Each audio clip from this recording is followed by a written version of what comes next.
The aroma of lemongrass and star anise filled the air as Sarah Chen wiped down the last table at Lotus Garden, her pride and joy finally quiet after another bustling Friday night. 3 years of 16-hour days, burned fingertips, and sleepless nights had built this place from an empty storefront into the most sought-after Asian fusion restaurant in downtown Millbrook. Every exposed brick, every carefully curated piece of art, every recipe had been her vision, her sweat, her dream made manifest. Sarah had met David Whitmore during her sous chef days at Le Bernardin, back when she was scraping together every penny to one day open her own place. He'd been charmed by her passion, her relentless work ethic, and the way her eyes lit up when she described the restaurant she'd someday create. When they married 2 years ago, Sarah thought she'd found not just love, but a true partner who understood her ambition. Margaret Whitmore, however, had been a different story from day one. David's mother carried herself with the particular brand of entitlement that came from 3 generations of old money and a lifetime of country club membership. At 58, Margaret had never worked a day in her life yet somehow managed to have opinions about everything, especially Sarah's little restaurant project. She'd made it clear from their first meeting that she considered Sarah an unsuitable match for her son, too ethnic, too working class, too ambitious in all the wrong ways. The problems had started small, a cancelled reservation here, a snide comment about authentic cuisine there. But lately something had shifted. Sarah first noticed it 3 weeks ago during the dinner rush, her hostess Emma nervously approaching with a comp ticket for a table of 6 women who'd ordered the premium tasting menu with wine pairings. A $300 meal, simply crossed out, Mrs. Whitmore said to put it on the house, Emma had whispered, glancing nervously toward the corner table where Margaret held court with her bridge club friends. She said you'd understand. Sarah's blood had run cold, but the dining room was packed, and she couldn't afford a scene. She'd filed it away, telling herself it was a one-time thing, a misunderstanding she'd clear up with David later. But David had just shrugged when she'd brought it up. She's family, Sarah, can't you just let it slide this once? The once became twice, then weekly, then seemingly every few days. Margaret would arrive with different groups, her bridge club, her book club, women from the country club, always ordering the most expensive items, always with that same expectant smile when the check came, and always, somehow, the bill would disappear. She told me family takes care of family, Emma had confided to Sarah during a quiet moment, and that she practically owns this place through her son. I didn't know what to say. The words had hit Sarah like a physical blow. Margaret wasn't just stealing meals, she was claiming ownership of everything Sarah had built. Worse, she was using it as social currency, playing the generous hostess with someone else's money and hard work. Last Tuesday, Sarah had watched from the kitchen as Margaret gestured grandly around the dining room, explaining to her latest group of friends how she'd helped design the space and had so much input on the menu. The lies came so easily, so naturally, that Sarah wondered if Margaret had started believing them herself. The spring rolls aren't quite right, Margaret had announced loudly enough for other diners to hear. I keep telling the chef she needs to adjust the seasoning, but you know how stubborn these people can be about their traditional recipes. These people, Sarah's hands had trembled as she'd plated the next order, her jaw clenched so tight her teeth ached. Now, as she locked up for the night, Sarah stared at the growing stack of comp receipts in her office drawer. 8 meals in 3 weeks, nearly $2,000 in lost revenue, and that was just what she'd documented. How many others had there been when she wasn't watching? Margaret wasn't just taking free meals, she was taking Sarah's reputation, her accomplishments, her very identity as the creator of this place. And somehow she'd convinced herself, and apparently David, that she had every right to do it. Sarah's phone buzzed with a text from her sous chef. Mrs. W reserved the private dining room for Sunday, party of 12. She told me not to bother you with the details, since it's family business. Sarah's hands shook as she typed back, what kind of detail? Said she's planning the menu herself. Something about showing her friends her restaurant's capabilities. The audacity was breathtaking. Margaret wasn't just stealing anymore, she was taking over, making decisions, treating Lotus Garden like her personal property. And David, conflict-averse and eternally hopeful that his mother would eventually come around, continued to enable every boundary crossed. As Sarah turned off the lights and stepped into the cool night air, one thought crystallized in her mind with perfect clarity. This couldn't continue. Margaret Whitmore was about to learn that some lines, once crossed, could never be uncrossed. And Sarah Chen was done being the understanding daughter-in-law. Sunday arrived with the kind of crisp autumn air that usually made Sarah feel optimistic about the week ahead. Instead, she felt like she was walking into a battlefield as she unlocked Lotus Garden's doors 3 hours before regular service. Margaret's family event was scheduled for 2 o'clock, and Sarah had decided she needed to be there to witness whatever was about to unfold. She hadn't been preparing long when she heard the front door chime. Margaret swept in wearing her signature Chanel suit and an expression of supreme confidence, followed by 2 of her country club friends, who were clearly getting an advance tour. "And this is where the magic happens," Margaret announced, leading them straight toward the kitchen without so much as acknowledging Sarah's presence. "I've been working with the chef to refine the menu. Some of these ethnic places need a more sophisticated palate to guide them, you know." Sarah's knife paused mid-chop. Margaret was in her kitchen, giving a tour as if she owned the place. Speaking about Sarah like she was hired help. The sheer audacity was breathtaking. "Excuse me," Sarah said, her voice carefully controlled. "The kitchen is off-limits during service preparation." Margaret barely glanced at her. "Oh, Sarah, don't be so rigid. I'm just showing the ladies around. After all, David's investment in this place makes us practically partners." She turned back to her friends with a conspiratorial smile. "Family businesses can be so complicated, but someone has to ensure standards are maintained."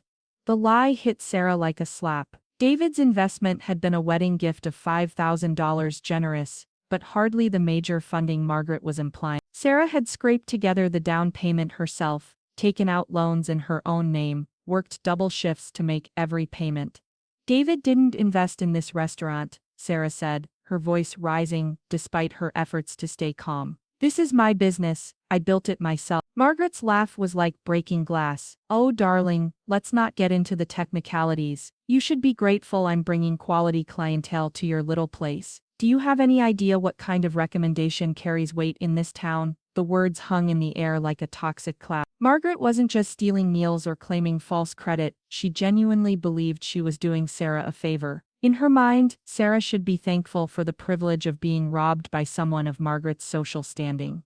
"Get out of my kitchen," Sarah said quietly. "Get out of my restaurant." Margaret's face shifted, the mask of gracious superiority slipping to reveal something colder underneath. "I think you're forgetting yourself, dear. David will hear about this attitude, and I don't think he'll be pleased with how you're treating his mother." After Margaret and her friends left, Sarah sat alone in her empty restaurant, hands shaking as the full scope of the betrayal crystallized. It wasn't just about the money or even the lie. Margaret had been systematically undermining everything Sarah had worked for while positioning herself as the benefactor, the real power behind Lotus Garden's success. When David arrived that evening, Sarah was ready for the conversation she'd been avoiding. "Your mother has stolen nearly $2,000 worth of meals," she said without preamble. "She's telling people she practically owns this place and that she invested in it. She brought friends into my kitchen today and spoke about me like I was her employee." David's response was everything Sarah had feared and nothing she'd hoped for. "She's just trying to help, Sarah. Can't you see that? She's bringing her friends here, giving you exposure to people with real money. Maybe if you tried to appreciate what she's doing instead of being so paranoid about everything."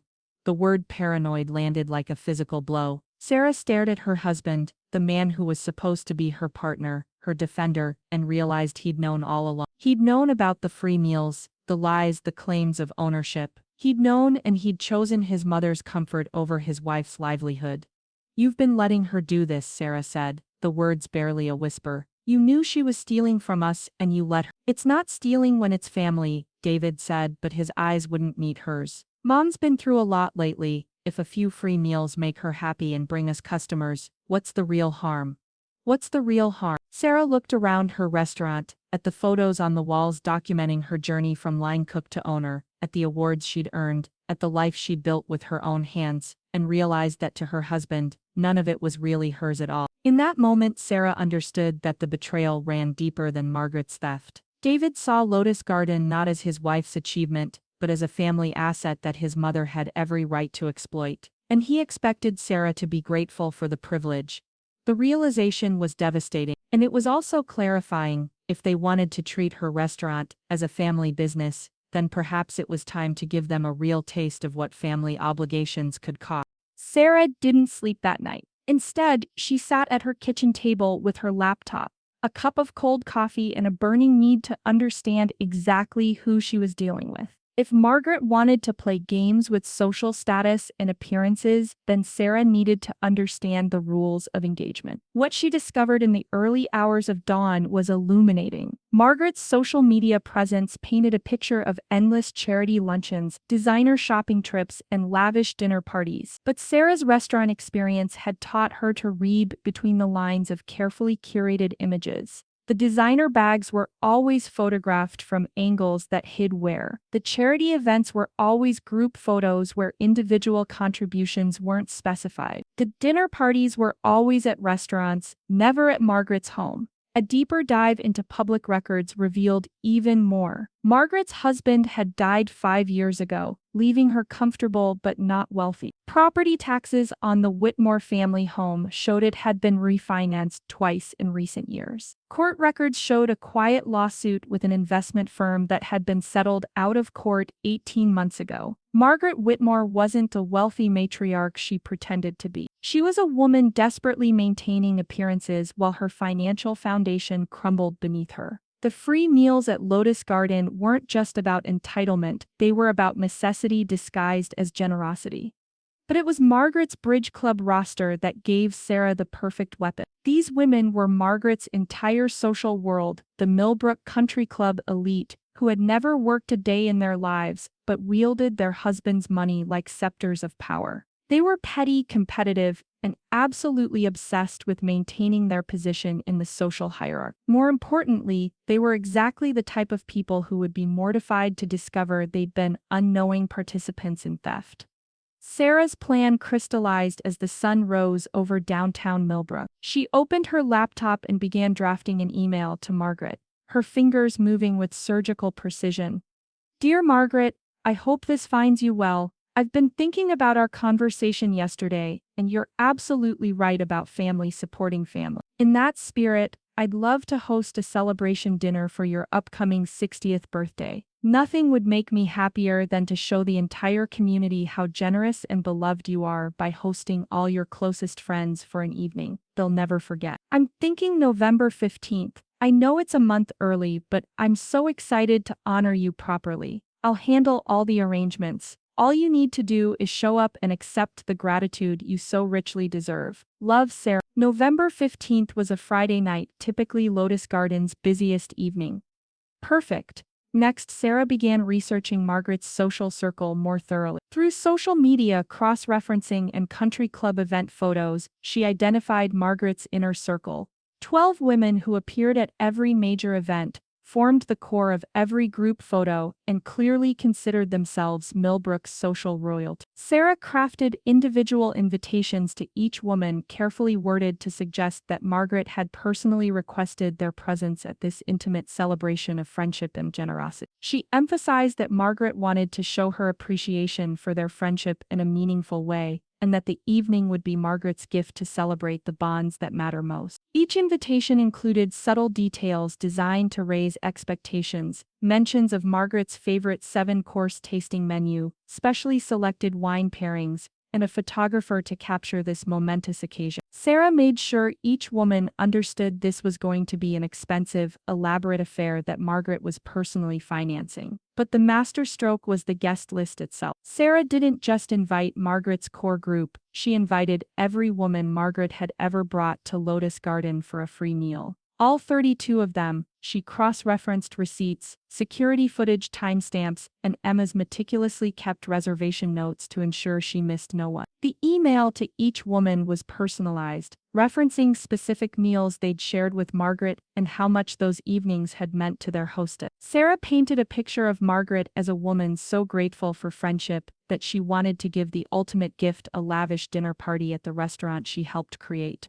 For the menu, Sarah selected only the most expensive items Lotus Garden offered: Wagyu beef, fresh lobster flown in from Maine, rare mushrooms, vintage wines that cost more per bottle than most people spent on groceries in a week. She calculated the total cost for 32 guests, $4,200, not including service charges and gratuity. The final touch was arranging for Marcus Chen, a prominent food blogger and photographer who had featured Lotus Garden in several articles, to attend and document the evening. Sarah pitched it as a story about community and generosity, a local businesswoman celebrating friendship in style. Marcus, always hungry for content about Millbrook's social scene, agreed immediately. As Sarah finalized the arrangements, she felt a cold satisfaction settle over her. Margaret had spent months stealing from her while claiming to be doing her a favor. She'd used Lotus Garden as a prop in her performance of wealth and status, treating Sarah's life's work as her personal charity to distribute.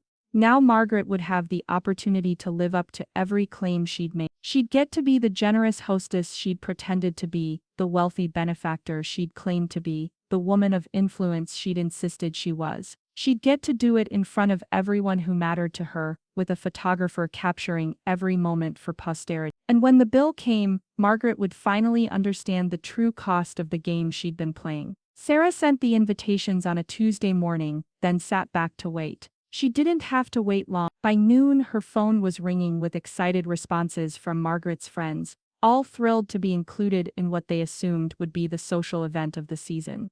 Margaret's response came last, a brief text message, "What a lovely surprise, dear. I'm so touched by your thoughtfulness." Sarah smiled as she read it. Margaret had walked into the trap with her eyes wide open, too proud and too scared to admit she couldn't afford to be the generous hostess everyone expected her to be.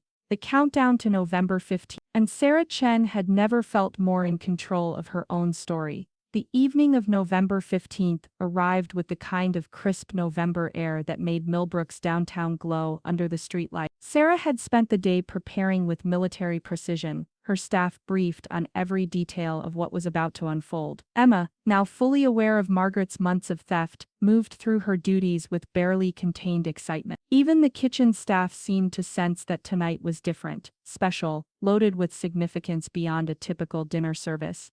At exactly 6:30, Margaret's friends began arriving. They came in groups of 2 and 3, air-kissing and admiring each other's outfits, clearly dressed for what they believed would be the social event of the month. Sarah watched from the host station as they settled into the private dining room she'd reserved, their voices carrying that particular pitch of excitement that came from being part of something exclusive. Margaret arrived at 7 o'clock sharp, and Sarah's breath caught at the sight of her. Gone was the supremely confident woman who had swept through Lotus Garden's kitchen, giving orders. Tonight Margaret looked fragile, her makeup was flawless, her outfit expensive, but there was something tight around her eyes, a tension in her shoulders that spoke of a woman walking a tightrope. "Sarah, darling," Margaret said, her voice carrying its usual authority but with an undertone Sarah had never heard before. "This is so thoughtful of you, though I must say, it's quite a large group. I wasn't expecting quite so many." "Only the best for family," Sarah replied smoothly, guiding Margaret toward the private dining room. "I invited everyone you've shared meals with here. I thought it would be wonderful for them to see how generous you truly are." Margaret's step faltered almost imperceptibly. "Generous? Of course, you're treating everyone tonight, aren't you? That's what the invitation said, that you wanted to show your appreciation for their friendship in a meaningful way." The color drained from Margaret's face so quickly that Sarah almost felt sorry for her. "Almost. There must be some misunderstanding," Margaret whispered. "I thought this was your gift to me. A birthday celebration." "Oh no," Sarah said, her voice sweet as honey. "This is your gift to them, your chance to be the hostess you've always claimed to be." Before Margaret could respond, Marcus Chen appeared with his camera, introducing himself and asking for photos of the generous hostess with her dear friends. Margaret had no choice but to smile and pose, trapped by her own social conditioning even as panic flickered behind her eye. The evening began beautifully. The first course was served, seared foie gras with champagne reduction, and Margaret's friends lavished praise on both the food and their hostess's generosity. Margaret smiled and nodded, her responses growing more stilted as each course appeared. The Wagyu beef, the lobster thermidor, the truffle risotto, each dish more expensive than the last. By the fourth course, Margaret had excused herself twice to make hushed phone calls in the hallway. Sarah watched through the security monitors as Margaret frantically tried to reach David, her gestures becoming more agitated with each unanswered call. "This is absolutely divine, Margaret," gushed Vivian Hartwell, the acknowledged queen bee of their social circle. "You must tell me how much something like this costs. Charles has been nagging me about our entertaining budget, and I'd love to show him what real hospitality looks like."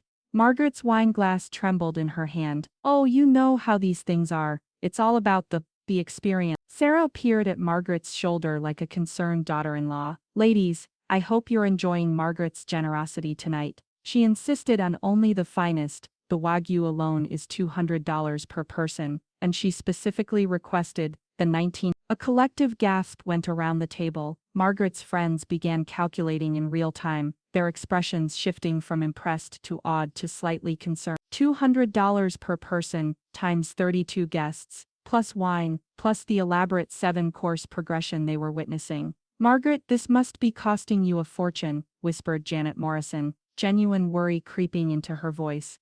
It's fine," Margaret managed, but her voice cracked on the words. Marcus chose that moment to approach for another round of photos, positioning Margaret at the head of the table while her friends gathered around her. "This is fantastic material," he told the group. "A story about true generosity in today's world. Margaret, can you tell me what inspired you to host such an elaborate celebration?" All eyes turned to Margaret, 32 women who believed she was wealthy enough to casually spend thousands on a dinner party, a food blogger with a recording device, a restaurant full of other diners who could overhear every word. Margaret opened her mouth, closed it, then opened it again. No sound came out. "She's always been like this," Sarah said, filling the silence with practiced ease. "Margaret has such a generous heart. She's been supporting Lotus Garden for months, bringing friends here, making sure everyone feels welcomed. Tonight is just her way of saying thank you to all the people who matter most to her." The words were perfectly chosen. To anyone listening, it sounded like praise, but Margaret understood the subtext. Sarah knew about every free meal, every stolen dinner, every lie told in this very dining room. Excuse me," Margaret mumbled, rising so quickly her chair nearly toppled. "I need to powder my nose." Sarah followed her into the hallway, where Margaret stood with her back against the wall breathing hard. "What do you want?" Margaret hissed. "Money? An apology? What will it take to make this stop?" "I want you to pay for dinner," Sarah said simply. "Your dinner, your friend's dinner, all of it, just like you've been promising them you would." "I can't afford this." "You know I can't afford this." The admission hung between them like a confession. Margaret had finally dropped the pretense, admitted the truth Sarah had suspected for weeks. "Then you shouldn't have been stealing from my restaurant for months," Sarah replied. "You shouldn't have told people you practically owned this place. You shouldn't have used my hard work as your personal charity to hand out to your friends." Margaret's composure cracked completely. "They'll destroy me if they find out I can't pay for this. My reputation, my standing in the community, everything I've worked for will be ruined." "Everything you've worked for." Sarah's voice was dangerously quiet. "You've never worked a day in your life, Margaret, but I worked for every inch of this restaurant, and you've been taking credit for it while stealing from me." Back in the dining room, the conversation was growing louder, more animated. Margaret's friends were discussing the meal, praising their hostess's extravagance, speculating about the total cost, with the kind of fascinated horror that rich people reserved for other people's expensive mistakes. Margaret returned to the table like a woman walking to her execution. The final courses were served, each one met with increasingly nervous praise from friends who were beginning to realize they might be witnessing financial suicide in real time. When Sarah appeared with the final bill, $4,100, service included, the entire table fell silent. Margaret stared at the number as if it were written in a foreign language. "Just present your card to Emma whenever you're ready," Sarah announced cheerfully. "And thank you again for being such a generous hostess. This is exactly the kind of community spirit that makes Lotus Garden special." Margaret's hand shook as she reached for her purse. The moment of truth had arrived, and everyone was watching. Margaret fumbled through her Hermes bag with the desperation of a drowning woman, her fingers trembling as she searched for her wallet. The private dining room had fallen into an expectant silence, 32 pairs of eyes watching their hostess with growing curiosity. Even the ambient sounds of the main restaurant seemed muted, as if the entire world was holding its breath. "Here we go," Margaret said with forced brightness, producing a Black American Express card. Her voice carried the artificial cheer of someone trying to convince herself as much as her audience. "Emma, Dear, would you please? Emma took the card with professional courtesy, disappearing toward the payment terminal. The women at the table resumed their conversations, but Sarah noticed the subtle shift in energy, the way conversations had become slightly more strained, the way eyes kept drifting back to Margaret with something that looked almost like concern. 3 minutes passed, then 5. Then Emma returned, her young face a mask of professional embarrassment.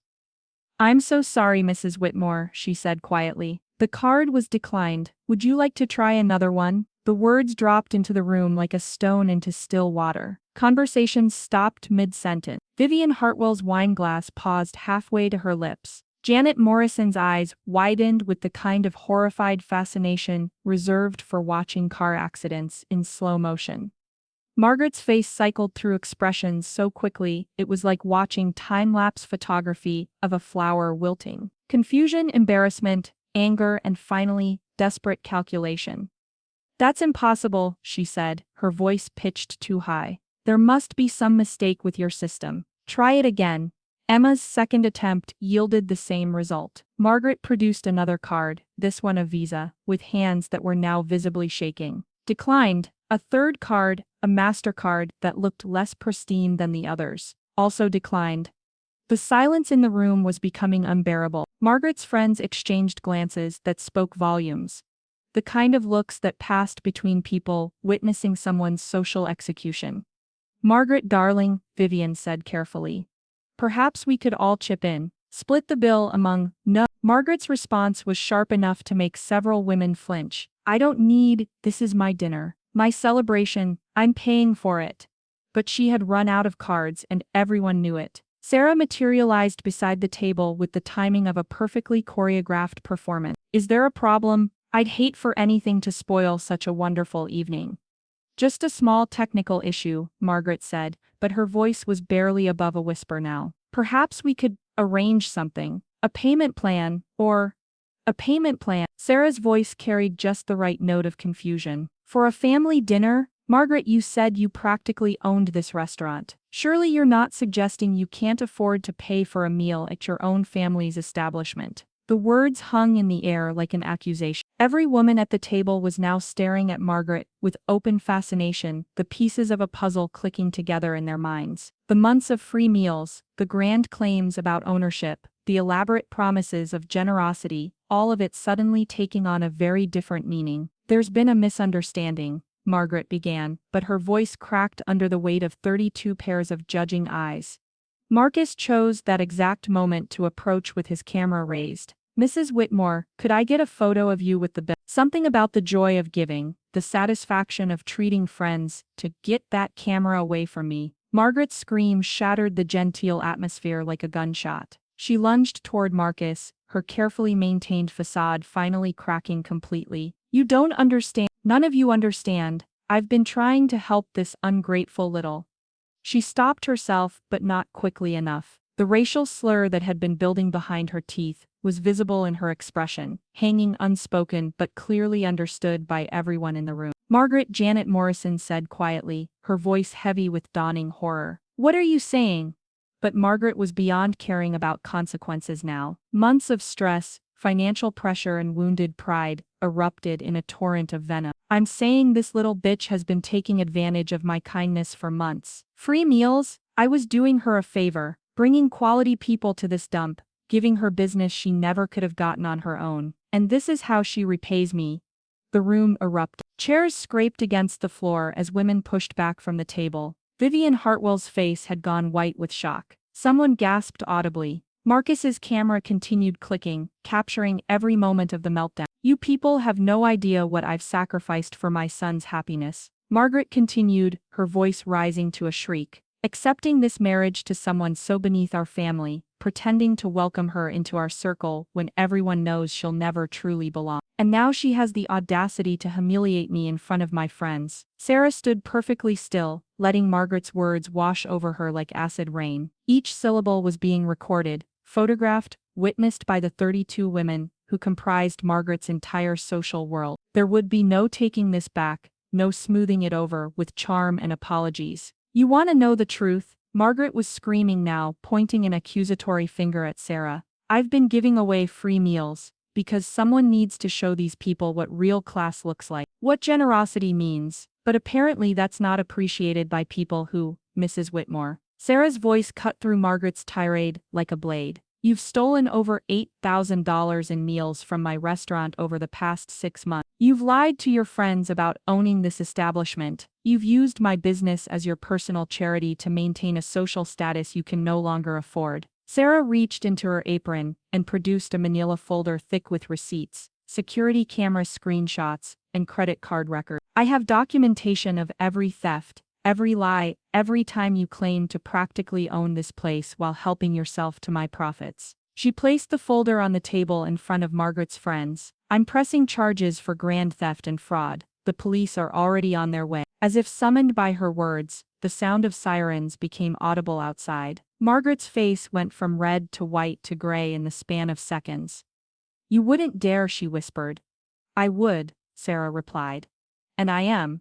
The sirens stopped outside Lotus Garden. Through the windows, red and blue lights painted the walls of the private dining room in alternating colors. Margaret Whitmore, pillar of Millbrook society, was about to be arrested in front of everyone who mattered to her. Her social execution was complete, and Sarah Chen had orchestrated every moment of it.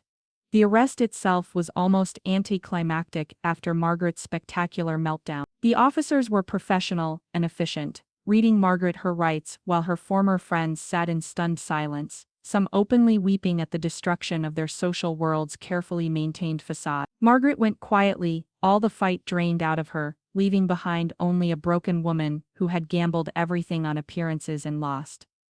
Marcus never stopped taking pictures. The story broke in the Millbrook Gazette the next morning, with the headline, Local Restaurant Owner Presses Charges Against Mother-in-Law for Grand Theft. But it was Marcus's blog post, complete with photos and a detailed timeline of events, that truly destroyed what remained of Margaret's reputation. The post went viral within hours, shared across social media with comments ranging from outrage at Margaret's behavior to praise for Sarah's calculated response. The immediate aftermath was swift and brutal. Margaret's bridge club disbanded, her country club membership was quietly revoked. The women who had considered themselves her closest friends began giving interviews to local news outlets, distancing themselves from her actions and expressing shock at behavior they claimed never to have witnessed before. But it was David's response that surprised Sarah most. He appeared at Lotus Garden 3 days after his mother's arrest, looking haggard and older than his 35 years. Sarah found him sitting at the bar during the quiet afternoon hours,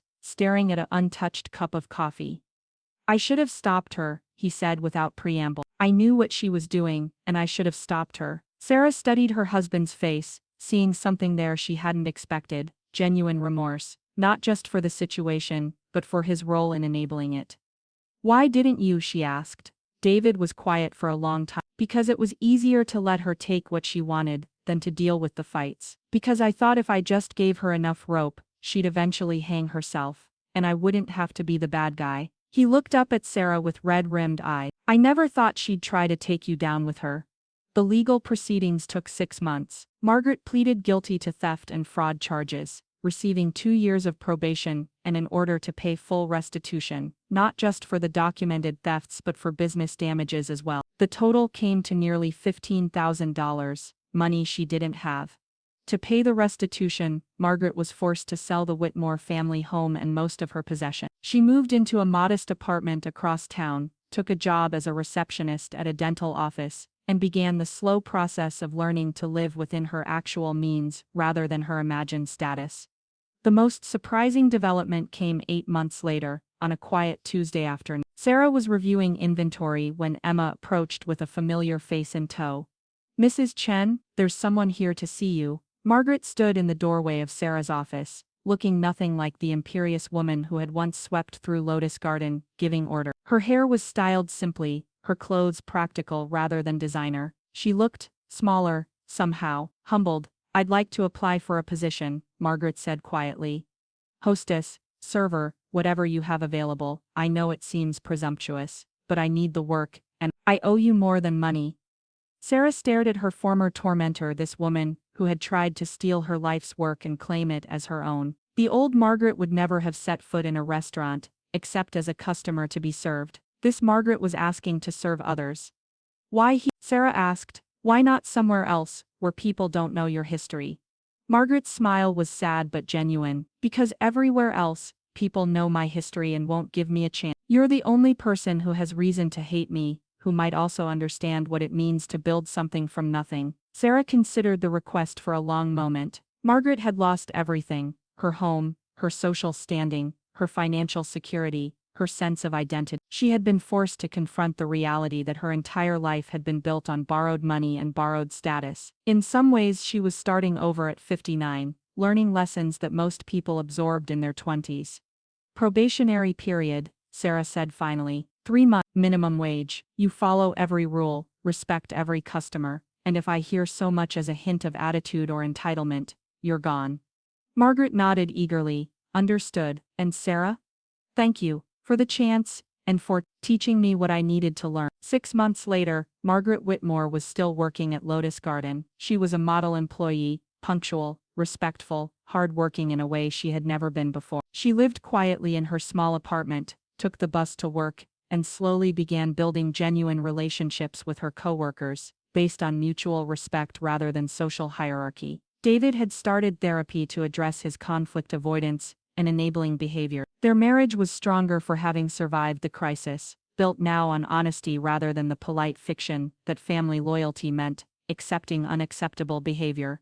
And Sarah had learned that sometimes the most satisfying revenge was not destruction, but transformation. Margaret had gotten exactly what she deserved: consequences that matched her actions. But she had also gotten something she had never expected: the opportunity to become a better person. On quiet evenings, when the last customer had left and the restaurant was clean and ready for the next day, Sarah would sometimes watch Margaret wiping down tables with the same care she brought to every task now. The woman who had once claimed to practically own Lotus Garden had learned what it actually meant to earn a place there. Justice, Sarah had discovered, could be both swift and slow, both brutal and merciful. Margaret Whitmore had lost everything she thought mattered, and found something she never knew she needed: the dignity that came from honest work and earned respect. And Sarah Chen had proven that some stories, the important ones, were worth fighting for, no matter who tried to steal them.